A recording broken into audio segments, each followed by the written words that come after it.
The Southern Poverty Law Center has, ironically, no expertise on the South or poverty or the law. It pretends to be an expert on hate groups, but of course the irony is it is one. Trey Radel is a former congressman from the state of Florida. He just wrote an expose on how the Southern Poverty Law Center attacks, harasses, terrorizes people it doesn't agree with across the country. And everyone's afraid to say so except him, which is why he joins us tonight.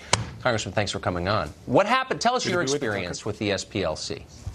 Sure. So Southern Poverty Law Center is now one of these trusted partnerships with Google and YouTube, flagging videos that are of hate speech.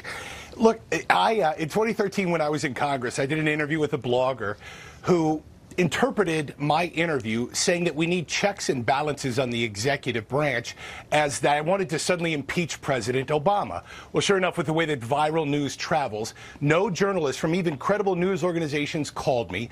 They circulated this story that I wanted to impeach President Obama, which I never, ever said.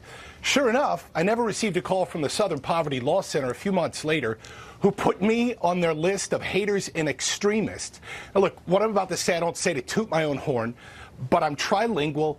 I have lived in or backpacked around the world, living off like $10 a day because I love culture, I love people, and I love to learn.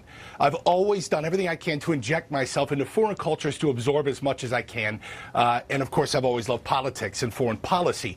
They put me on a list, man, with a guy who went into a Sikh temple in Wisconsin, shot it up and killed 6 people, and a whole litany list of neo-Nazis.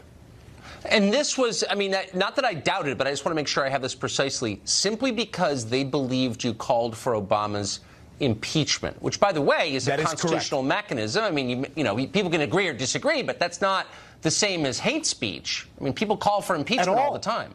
Right.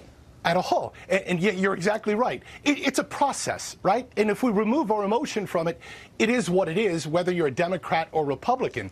Right. Again, I never even called for his impeachment, but I was placed on that list, and they tried to essentially discredit and destroy me. The other person on that list, by the way, was Senator Rand Paul. Senator Rand Paul, too, who has been a vocal opponent of things like the war on drugs, saying how hurtful it is to our minority communities around the United States. But because we have an R by our names, we have been discredited and called haters. Look, Tucker, I would even go to President Donald Trump. Before President Donald Trump was president, you had this whole narrative has changed on him. He at one time was beloved by hip-hop stars who wanted their picture with him and sang about him. Democrats gladly took his money from him. As soon as he becomes a Republican candidate for president of the United States, suddenly he's a misogynist, bigoted hater. I swear to God, if Republicans had a lesbian, gay, transgender, or gender-fluid, multiracial candidate that was attempting to get into the White House today, that person, too, would be called bigoted, misogynistic, and hateful. Yeah, I think we're too literal. It's not about any of that. It's about power, and anything that gets in the way of their acquiring and wielding power must be destroyed. Thank you for reminding us of that, Congressman. Trey Radel joining us. Good to be with you, Tucker.